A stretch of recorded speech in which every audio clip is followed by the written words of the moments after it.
आपल्याला आज अशी एक सत्य घटना बघायची, जिथं खून नाही, खराबा नाही, मारझोड नाही, काहीच नाही. सिंपल घटना आहे, पण खतरनाक आहे. Instagramचा इफेक्ट आहे. बघायचंय 45 ते 50 वयोगटातील महिला, मीडियम असली सुंदर, ती आपल्या शेळ्यात शेतात किंवा जंगलात शेळ्या चारायला रोज घेऊन जायची. जसे जाताशी एक दिवस तिची शेळी, एक बकरी हरवली. ती शोधण्यासाठी ती जंगलात गेली असता तिच्या ओळखीचा, तिच्या शेजारील तरुण, अल्पवयीन तरुण म्हणजे 16 ते 17 वयोगटातला तरुण तिच्यासोबत जातो. त्यावेळेस घनदाट जंगलात गेल्यानंतर अचानक पावसाला सुरुवात होते. पाऊस येतो म्हणून ते झाडाच्या आश्रयाखाली बसतात. बसल्यानंतर ती महिला पूर्ण पावसानं भिजलेली असते. ते बघून त्या अल्पवयीन मुलाच्या भावना चवळतात. तो त्या महिलेला विनवणी करतो. ती पण महिला त्याच्यासाठी तयार होते. त्यांच्या शारीरिक संबंध प्रस्थापित होतात. आणि शारीरिक संबंधाच्या टायमाला ती महिला त्या अल्पवयीन मुलाला असं काहीतरी करायला लावते. ते ऐकून तुमची तळपायाची आग मस्तकात जाईल आणि तुम्ही ही घटना ऐकून तुम्ही हादरून जाल, की नेमकं चाललंय काय या दुनियात?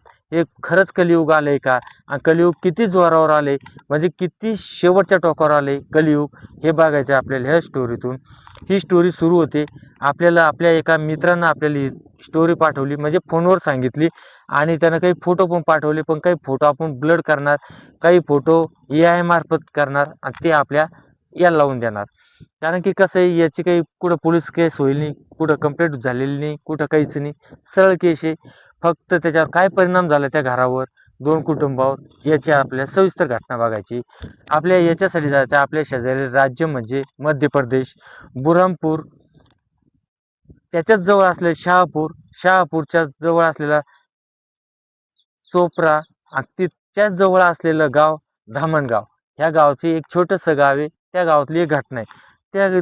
तिथं काय असते, एक ममता नावाची 50 वर्षीय महिला राहत असते. आता हिचं काय असतं, हिचं लवकरच लग्न होईल असतं आणि हिचा नवरा काही 2-3 वर्षातच एक्सपायर होईल असतो.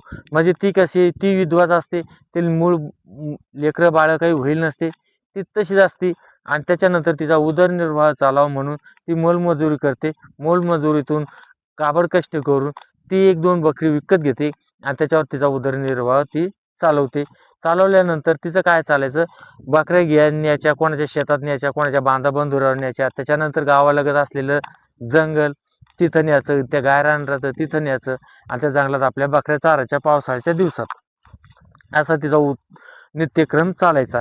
आता त्याच्यानंतर तिच्या घराजवळ असलेला एक टिंकू नावाचा अल्पवयीन मुलगा, म्हणजे 10वीत शिकणारा मुलगा, हा मुलगा तिच्यासोबत राहायचा आणि आंटी आंटी करायचा. आणि इंस्टाग्राम आहे आणि त्या इंस्टाग्रामवरच्या त्या बाया, तुम्हाला सांगितलंय, कोणी मांड्या दाखवतो, कोणी छाती खोलून दाखवतोय, कोणी काय काय उघडं करू करू दाखवतोय आणि रील स्टार बनून जाते. असे तो व्हिडिओ पाहायचा आणि त्याच्या पण भावना चवळायच्या.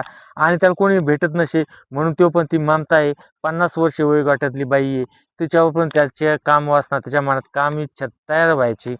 पण तो काही बोलू शकत नसे आणि ते पण ती कधी पण तिच्या घरी जायचा, कारण तिला पण कोणी नव्हतं म्हणून ती पण त्या मुलाला काही आपला नातासारखं समजून त्याच्यासोबत ती वागायची. पण ह्या नाताच्या नाही, या टिंकूच्या मनात तिच्याविषयी अशा भावना वेगळ्याच उफळून यायच्या. आता हे काय करायचं, हे डेंगरं नेमकं मिशी कुठं मोठं फुटायला लागली, कुठं कुठं मोठं केस यायला लागले, असा ते व्यक्ती, ते मुलगा.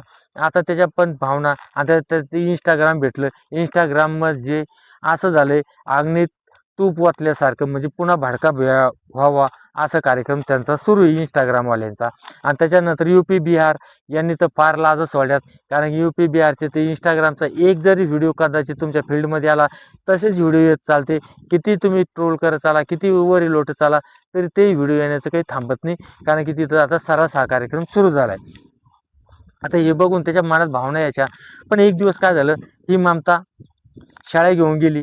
शाळेत जंगलात घेऊन गेली असताना तिथं दूरवर नेली आणि एक बकरी चारता चारता दूर निघून गेली. पण ते ममताच्या लक्षात नाही आलं. घरी आल्यानंतर बघितलं आणि त्याच्यानंतर दुसऱ्या दिवशी तिनं सांगितलं टिंकूला, की आपली बकरी हरवली. ते दोघं जण जंगलात जातात शोधण्यासाठी. शोधण्यासाठी गेल्यानंतर अचानक पाऊस येतो. आता पाऊस आल्यानंतर काय होतं, त्या झाडापर्यंत जाऊस तर मोठं झाडाखाली जाईपर्यंत ते ओले होतात. आता ओले झाल्यानंतर त्या महिलाचे शरीराचा भाग जो आहे, कपडे ओले झाल्यानंतर जिथं चिटकतो आणि तो भाग दिसतो आणि याला पण त्या Instagramमधल्या ज्या स्त्रिया आहे त्या नग्नता दाखवतात. तशा त्याच्या मनात भावना उफळून आल्या आणि त्याच्या भावना अनावर झाल्या. त्याची कामवासना भडकून आली आणि त्यानं त्या महिलेला बोलून दाखवलं. पण तिनं पण सुरुवातीला सांगितलं, "तू माझ्या नातासारखा आहे, तुझं वय काय, माझं वय काय, असं बोलू नको." पण त्यानं फोर्स केला. त्यानं सांगितलं, "कोणाला मी सांगणार नाही, असं नाही, तसं नाही." आणाभाका घेतल्या आणि त्यांनी सुरुवात केली. आता सुरुवात केल्यानंतर ती महिला पण म्हणजे आता तिची भरपूर दिवसाची तशी होती, त्याच्यामुळं ती काही साधी नसेलच, कारण की ती पण रंगीली होती. तिने सांगितलं, "तुला मी काय तुम्हाला म्हणतात ते डॉग शॉट तसं कर." आणि त्यानं पण तसं केलं. आता हे नवटं पोरगं यानं म्हणजे मागूनच कार्यक्रम लावला. आता त्या टायमाला पाऊस सुरू आहे, पावसात कार्यक्रम झाकलाय. त्याच्यानंतर त्यांच्या कामवासना शमावली.